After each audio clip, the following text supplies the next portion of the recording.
పోయి పెళ్లి జరిగింది. ఎన్ని ఇయర్స్ లవ్ చేసుకున్నారు నార్మల్గా? నా 8th క్లాస్లో అనుకుంటా.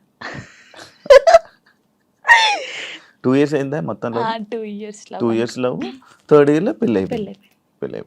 మరి ఇంత లవ్ చేసుకున్నారు కదా, బ్రేకప్ అవ్వడానికి ఎందుకు రీజన్? అంటే 3 years లవ్, సడన్గా ఒక రోజులో బ్రేకప్ ఎందుకు? అలా ఒక రోజులో కాలేదు, అది కొన్ని సిచ్యువేషన్ ఇంకా అలా అలా జరిగింది. ఫీల్ అయ్యావా అబ్బా అనవసరంగా వదిలేసాను అని? అనవసరంగా వదిలేసానని కాదు, కానీ బాధపడ్డాను. చాలా రోజులు బాధపడ్డాను. అరే ఇలా కాకుంటే బాగుండేది, ఇద్దరం బాగుండే వాళ్ళం కదా, అలా బాధపడ్డాను. అంటే మీ మాటలు వింటుంటే ఎవరి తప్పు లేదు. దిష్టి కొట్టింది మాకు బాగా. అదే అంటే దిష్టి తగులుతూ విడిపోతారా? నిజంగానే విడిపోతారు, నిజంగా విడిపోతారు. ఫ్రెండ్షిప్ అయినా ఏదైనా సరే మన మీద కళ్ళు పడ్డాయి అనుకో విడిపోతాను. నమ్ముతారా ఇది? నమ్ముతాను, నేను చాలా నమ్ముతాను. ఇంకా నాకు జరిగింది కాబట్టి నేను నమ్ముతాను. దిష్టి వల్లే విడిపోయింది. ఇప్పుడు తమిళ పెట్టండి, దిష్టి వల్ల విడిపోయిన వీళ్ళిద్దరు ఎందుకయ్యా సామి ఇదంతా నాకు అనిపిస్తుంది ఇప్పుడు. ఏమైనా స్ట్రగుల్స్ ఫేస్ చేసావా విడిపోయినాక? లైక్ పెళ్ళి అయ్యాక కానీ లేకపోతే విడిపోయాక కానీ? పెళ్లిలో పెళ్ళి అయిన తర్వాత బాగున్నాం, మేము బాగున్నాం, ఇద్దరం ఈవెంట్స్ చేసుకున్నాం, లిరిని బాగా చూసుకున్నాం, అంత ఇక కొన్ని ఇప్పుడు అవన్నీ మాట్లాడదలుచుకోలేదు నేను, ఎందుకంటే పాతవి తవ్వేసి తన లైఫ్ బాగుంది, నా లైఫ్ బాగుంది, మధ్యలో మళ్ళీ టాపిక్స్ చేసి మళ్ళీ వెనక్కి లాగడం నాకు ఇష్టం లేదు. తర్వాత పెళ్ళి అంటే ఇంకా అయిపోయిన తర్వాత, గొడవ అయిపోయిన తర్వాత చాలా మంది చాలా రకాలుగా మాట్లాడారు నన్ను. అంటే రోడ్డు మీద నడుచుకుంటూ వెళ్ళేటప్పుడు కానీ చాలా, ఇప్పటికీ తప్పట్లేదు అది. ఇంకా లోకంలో మేము ఇద్దరమే ఉన్నాము, మా ఇద్దరికే డైవర్స్ అయిపోయినాయి, వీళ్ళిద్దరే వైఫ్ అండ్ హస్బెండ్స్, ఎవరు విడిపోలేదు అన్నట్టు చేస్తున్నారు జనాలు అయితే. నిజంగా అలా అప్పుడు కూడా అలాగే చేశారు. రోడ్డు మీద నడుతుంది అప్పుడు చేశారు. అప్పుడు నేను ఇలా వెళ్తుంటే, అరే నేను మొగుడు వదిలేశారంటారా దీన్ని, ఇది ఏం చేసిందోరా, మొగుడు వదిలేశాడు అని చెప్పి అన్నారు. ఇలా వదిలేసిన తర్వాతనే కదా నాకు ఎక్కువ అలా అలా చాలా స్ట్రగుల్స్ పడ్డాను. ఎవరున్నారు నీకు సపోర్ట్ గా అప్పుడు? Mummy daddy. అమ్మ నాన్న ఏమన్నారు? మా మమ్మీ డాడీ అసలు, మా డాడీ గురించి ఎత్తనే ఏడిపోతుంది నాకు. అంటే మా డాడీ ఎలా అంటే, వీళ్ళకి ఎలా ప్రేమ చూసుకోవాలో తెలియదు మా మమ్మీ డాడీకి. ఫస్ట్ ఆఫ్ ఆల్ మా డాడీ గురించి నేను ఎప్పుడు ఎక్కడ మాట్లాడలేదు. ఇక్కడ అంటే అందరూ లవ్ యూ డాడీ, ఇప్పుడు ఈ జనరేషన్ లో అప్పుడు అంటే అప్పుడు వాళ్ళకి తెలియదు. ఇప్పుడు మనం ఏడ్చినా ఎందుకు ఏడుస్తున్నాం, ఇది కావాలా ఇట్లా. ఫస్ట్ మా డాడీకి సారీ అని చెప్పాలని ఉంది గట్టిగా, హక్ చేసుకొని. కానీ ఆయనకి ఆ ఫీలింగ్స్ ఉండవు, అంటే తెలీదు. చెప్పినా కూడా ఎందుకు ఏడుస్తుందో అంటాడు. మా మమ్మీ కూడా అంతే. నేను లవ్ మ్యారేజ్ చేసుకొని వెళ్ళిపోయినప్పుడు కూడా చిన్న మాట అనలేదు నన్ను, చిన్న మాట. ఎందుకు చేసుకున్నావు అయినా అడగలేదు. మేమిద్దరం కలిసి ఇంటికి వెళ్ళినప్పుడు సారీ డాడీ అని చెప్పి ఇంట్లోకి వెళ్ళిపోయాం అంతే. ఎంత బాగా చూసుకున్నాడు మా ఇద్దరిని తెలుసా, ఇంత మాట కూడా అనలేదు ఎప్పుడు. నాకు ఆయన వద్దు డాడీ అన్నప్పుడు ఏమనలేదు, మళ్ళీ కావాలి డాడీ అన్నప్పుడు ఏమనలేదు. నిజంగా మా డాడీ దొరకడం నాకు చాలా అదృష్టం. ఆయన గురించి ఎప్పుడు అసలు ఎక్కడ మాట్లాడలేదు నేను, ఫస్ట్ టైం మాట్లాడుతున్నాను. ఐ లవ్ యూ డాడీ అంతే. అంటే ఒక అమ్మాయికి ఒక డాడీ సపోర్ట్ ఎంత ఉండాలో, కానీ నాకు మా డాడీ ఫ్రెండే. ఇద్దరం కూర్చుంటాం, మాట్లాడుకుంటా ఉంటాం బాగా. రాత్రి కూర్చుంటారు, తాగుతా ఉంటాను, నేను పోస్తా సిట్టింగ్ చేసుకొని కూర్చొని మంచి మాట్లాడుతా. మా డాడీ నాకు ఎప్పుడు ఫోన్ చేయడు, మా మమ్మీ డాడీ అసలు నాకు ఫోనే చేయరు. ఒక అమ్మాయిగా బయటికి ఇంత తిరుగుతానా అంటే వాళ్ళకి తెలియదు, ఏం చేస్తున్నావు, ఎక్కడున్నావు, అయిపోయిందా, అసలు ఫోనే ఉండదు. తనకు తెలుసు 3 months ఒకసారి మా డాడీ ఫోన్ చేస్తే ఏడుతాను ఫుల్. స్క్రీన్ షాట్ పెట్టి స్టేటస్ పెడతాను, మా డాడీతో ఇంతసేపు మాట్లాడాను. మొన్న నార్మల్ గా ఏడుపు వచ్చేస్తుంటది నార్మల్, లేకపోతే ఒక టాపిక్ ఇక్కడ పెయిన్ ఉంటది కదా. ఇప్పుడు డాడీ గురించి తీసినాకనే పెయిన్ వచ్చింది. మా డాడీతో నేను అంత ఉన్నాను, మా డాడీతో టైం స్పెండ్ చేయలేకపోతున్నాను. నాకు మా డాడీ లిరి చాలా, వీళ్ళిద్దరు పేరు ఎత్తే నేను ఏడ్చేస్తాను ఫస్ట్. మీ అబ్బాయి అంత ఇష్టమా మీ అబ్బాయి అంటే? చచ్చిపోతాను వాని కోసమే బతుకుంది నేను. ఇప్పుడు కొన్ని రోజులు అయిన తర్వాత మీ అబ్బాయిని పంపించాలి, నాన్న దగ్గర పంపించాలి అని అంటే పంపించరు. అంటే యాక్చువల్ లా ప్రకారంగా నార్మల్గా కొన్ని ఇయర్స్ అమ్మ దగ్గర, ఇన్ని ఇయర్స్ అని అమ్మ దగ్గర ఉండాలి అని చెప్పి అలా అంటే నాకు గుండె అయిపోతుంది. లేదు జనరల్ గా అడుగుతున్నా. లిరి వెళ్ళడు, అమ్మ కాడే ఉంటా అని చెప్తాడు. షూరా? షూర్. నేను ఉంటును సపరేట్ గా మనతో మీరు మాట్లాడండి వాడు చెప్పేస్తాడు వెళ్ళడాడు. అంటే అబ్బాయి ఇష్టం, అబ్బాయి ఇప్పుడు నా ఇష్టం లేదు తన ఇష్టం లేదు వాళ్ళు ఇదిగా అడుగుతారు కదా, మా మమ్మీని వదిలిపెట్టి రానని చెప్తాడు. ఇప్పుడు హ్యాపీయా మొత్తం అంతా మీ అబ్బాయి మీరు అంతా హ్యాపీ? మేమిద్దరం చాలా హ్యాపీగా ఉన్నాం. అవును, యాక్చువల్లీ పేరెంట్స్ మధ్య జరిగినవి పిల్లలకి చెప్పకూడదు, ఎందుకు వాళ్ళని ఇబ్బంది పెట్టడం అనేసి నార్మల్గా అనుకుంటుంటారు బయట, నార్మల్గా జనరల్గా. నేను ఒక దాంట్లో నేను చూసిన దాంట్లో మీరు చెప్పారు, నాకు జరిగిన లైఫ్లో ప్రతి ఒక్కటి నేను మా అబ్బాయితో షేర్ చేసుకుంటానని చెప్పడం జరిగింది. కరెక్ట్ అనుకుంటున్నారా? కరెక్టే. ఎందుకంటే ఇప్పుడు ఫాదర్ మదర్ ఉన్నప్పుడు ఆ పిల్లలకి అవి తెలియకూడదు. ఫాదర్ లేడు, సో అన్నీ నేనే వానికి. నేనైనప్పుడు నా లైఫ్లో ఏం జరుగుతుందో వానికి ఒక్కనికే తెలియాలి, ఎవరికి తెలియకూడదు. ఇప్పుడు వాడు అబ్బాయి అండి, నార్మల్గా చెప్తున్నాను, వాడు ఇంకొక 5 years అయితే పెద్దగా అవుతాడు. పెద్ద అయిన తర్వాత బయటకు వెళ్తాడు, జనాల గురించి తెలిసిందే కదా, ఎవడో ఒక మాట అంటాడు. అప్పుడు వీనికి ఏం తెలియదు అనుకో, వాడు వచ్చి నన్ను క్వశ్చన్ వేస్తాడు, అమ్మ వాళ్ళు ఇలా అంటున్నారు ఏంటమ్మా అని. వీనికి అన్నీ తెలిసాయి అనుకో, మా మమ్మీ గురించి నాకు తెలుసురా, మీరేంట్రా అనేది, వెళ్ళండి రా అంటాడు. దానికి దీనికి ఎంత ఉంది? సో నా కొడుక్కి నా లైఫ్లో ఏం జరిగింది, ఏం జరగబోతుంది అన్నీ తెలియాలి. నేను వానికి అన్ని షేర్ చేసుకో, నాకెవరున్నారు ఇంకా షేర్ చేసుకోవడానికి, వాడు ఒక్కడే ఉన్నాడు. సఫర్ అవ్వడా అసలు వాడు నాకు ధైర్యం చెప్తాడు తెలుసా. అవునా? చాలా లిరిని చూస్తే మీరు అలా ఉన్నారు కానీ చాలా మెచ్యూరాడు, చాలా మీ తెలివితేటలు ఎక్కువ వచ్చినట్టు బాగా. అసలు వాడు వానితో మాట్లాడితే మీకు అర్థమవుతుంది, అంత బాగా మాట్లాడతాడా? అంత బాగా మాట్లాడతాడు. నాకు ధైర్యం చెప్తాడు నేను ఏడుస్తే. ఎందుకు ఏడుస్తారా అలా? ఇంకా మరి బాధ వచ్చినప్పుడు ఎవరికి షేర్ చేసుకోవాలి? ఇప్పుడు బయటికి వెళ్తాం, షూట్స్ చేస్తాం, కొందరు మంచిగా మాట్లాడతారు, కొందరు చెడుగా మాట్లాడతారు. అట్లా మాట్లాడినప్పుడు ఇంటికి వెళ్తాను, వాడిని చూడగానే ఏడుపు వస్తుంది, గట్టిగా పట్టేసుకొని డాడీ ఇలా అన్నారా ఈ రోజు నన్ను అన్నీ చెప్తాను. శివగారు తెలుసా, నేను ప్రతి పిన్ టు పిన్ చెప్తాను వానికి. నేను నాకు ఎవరైనా ప్రపోజ్ చేసినా ప్రపోజ్ చేశారు లిరి నాకు అని చెప్తాను నేను సీరియస్ గా. ఎవడాడు అంటాడు, ఎవడాడు అంటాడు, నాకు నచ్చలేదు లిరి అని చెప్తాను నేను. ఉండేలే అప్పుడు, చెప్పకూడదు పేరు, నార్మల్ గా అంటే ఎవరికైనా ఉంటారు, నేను కూడా మనిషినే కదా, నాకు కూడా క్రష్ ఉంటారు. నాకు అనుష్క అంటే క్రష్, హీరోయిన్ మీరు హీరోయిన్ నార్మల్ గా ఒకరంటే ఇష్టం ఉండే. అంటే వాళ్ళతో ఎప్పుడు మాట్లాడలేదు, నేను వాళ్ళని ఎప్పుడు కలవలేదు, ఎప్పుడు చూడలేదు. కానీ బట్ కొన్ని వీడియోస్ చూసిన తర్వాత వాళ్ళ క్యారెక్టర్ నచ్చి కొంచెం ఇష్టపడ్డాను. ఇప్పుడు ఇది చెప్పారా మీ అబ్బాయికి? చెప్పాను ఒరే వాళ్ళ క్యారెక్టర్, ఓ అవునా, ఓకే ఓకే. కన్వే చేశారా ఆయన దాకా? చెప్పాను ఆయనకి. అబ్బాయికా చెప్పలేదు, చెప్పాలని లోపు పెళ్లి అయిపోయింది. సీరియస్ గా ప్రామిస్, ఇది పెళ్లి అయిపోయింది. అయ్యో దేవుడా పెళ్లి అయిపోయిందా, ఓకే పర్లేదులే, చూసుకుంటున్నారు కదా వీడియోస్, ఓకే ఫైన్, ఇష్టం కదా చూస్తూ ఉందాంలే అలాగా. ఇంకో మ్యారేజ్ చేసుకోవాలని ఆలోచన లేదు లేదా? కింద కామెంట్స్ వస్తూ ఉంటాయి నార్మల్గా. ఫస్ట్ మీ అబ్బాయికి ఫస్ట్ తండ్రిని తీసుకునిరా అని, లేకపోతే ఇలా కామెంట్స్ వస్తుంది, వాళ్ళకి ఏం చెప్పాలి? ఇప్పుడు తండ్రిని కల్పించండి ఫస్ట్, ఆయన తండ్రి దగ్గర పోనాను. అరే వీనికి ఇష్టం లేదు, వీనికి అన్ని బాగా చూసుకున్నప్పుడు ఇంకెందుకు? ఇప్పుడు తండ్రి అంటే తన లైఫ్ తను చూసుకుంటున్నాడు, హ్యాపీ. మళ్ళీ మేము తన లైఫ్ లోకి వెళ్ళి మేము డిస్టర్బ్ చేయలేము, తను మా లైఫ్ డిస్టర్బ్ చేయడు. అంటే లిరితో అప్పుడప్పుడు మాట్లాడిస్తాను నేను, ఎప్పుడు బర్త్డే కంపల్సరీ మాట్లాడించాలి కాబట్టి నేను మాట్లాడిస్తాను. నేను దాన్ని అసలు అలా చేయను, ఎప్పుడైనా కలవాలనిపిస్తే కలుస్తాను, కానీ ఊకే కల్పించను. ఎందుకు ఇక్కడ ఏమైతుందంటే ఊకే కల్పించిన కొద్ది ఏదైనా ఒక వీడియో బయటకు వస్తే ఇంకా వైరల్ అవుతుంది. అది మేము బాగుంటుంది, ఇప్పుడు మా లైఫ్ బాగుంటుంది, తన లైఫ్ బాగుంటున్నప్పుడు ఇంకా మధ్యలో ఇవన్నీ వద్దు. సో లిరికి చెప్పాను, లిరియే చెప్తాడు, వద్దులే అమ్మా మనం బాగున్నాం కదా, బర్త్డేకి ఫోన్ చేస్తాడు, నేను మాట్లాడతాను అంతే. ఇప్పుడు ఎక్కడ ఉంటున్నారు? లిజి నాతోనే ఉంటాడు. ఇప్పుడు హైదరాబాద్ ఫుల్ పూర్తిగా షిఫ్ట్ అయిపోయారు? షిఫ్ట్ అయిపోయాను. మనోడు ఏం చదువుతున్నాడు? ఇప్పుడు 5th క్లాస్ ఆడు.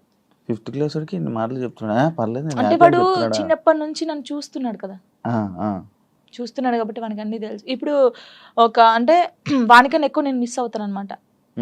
వాడు చెప్తా ఉంటాడు అందరికి, నాకన్నా మా మమ్మీకి నేను మిస్ యూ చెప్తానే ఉంటాను అనమాట. 5 days వెళ్తాం మనం షూట్కి, అలా అప్పుడప్పుడు మిస్ అవుతాను, వాడు కూడా మిస్ అవుతాడు బాగా.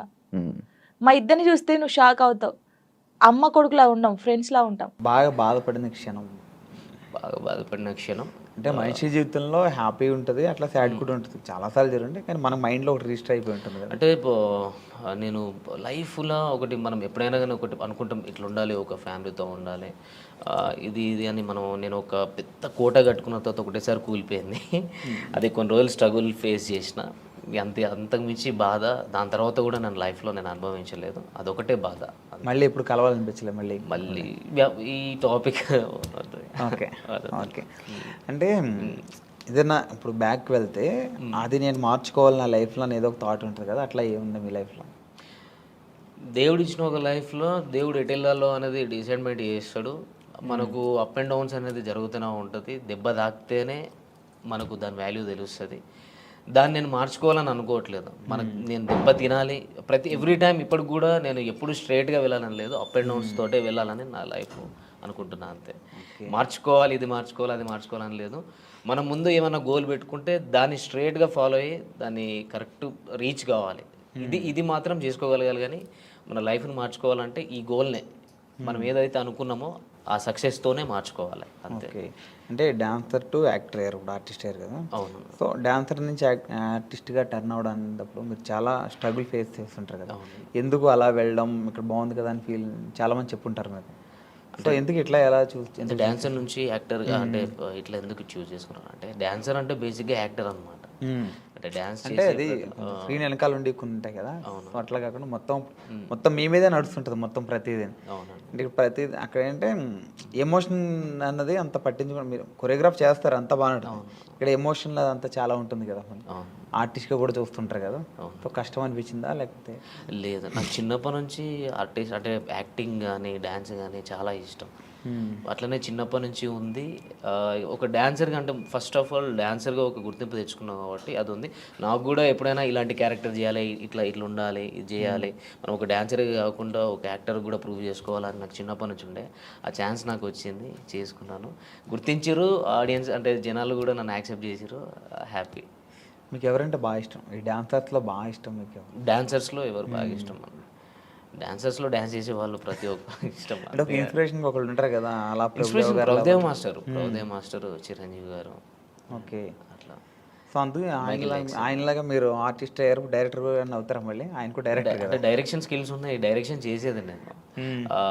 ఏవైబి ఆర్ట్స్ అనే యూట్యూబ్ ఛానల్లో నేను అంతకుముందు 2018లో వర్క్ చేసినప్పుడు అందులో ఒక వరల్డ్ ఫేమస్ లవర్ అని, అప్పుడే world famous lover Vijay Deverakonda గారిది రిలీజ్ అయింది. ఆ టైంలో నేను అదే టైటిల్ మీద వరల్డ్ ఫేమస్ లవర్ అని చెప్పేసి ఒక షార్ట్ ఫిల్మ్ చేసిన. అంటే డైరెక్షన్ కానీ, స్టోరీ రైటింగ్ కానీ, సాంగ్స్ కూడా రాయడం కానీ, ఇవన్నీ నాకు చిన్నప్పటి నుంచి ఇష్టం, ఇంట్రెస్ట్ అంతే. ఇక ఓకే, ఫీల్డ్లోకి రాకముందు ఏం చేసేవారు? అంటే ఈ ఫీల్డ్లో అంటే నేను చిన్నప్పటి నుంచి డ్యాన్సర్ని, అండ్ నా స్టడీ ఇంటర్లోనే స్టాప్ చేసేసిన.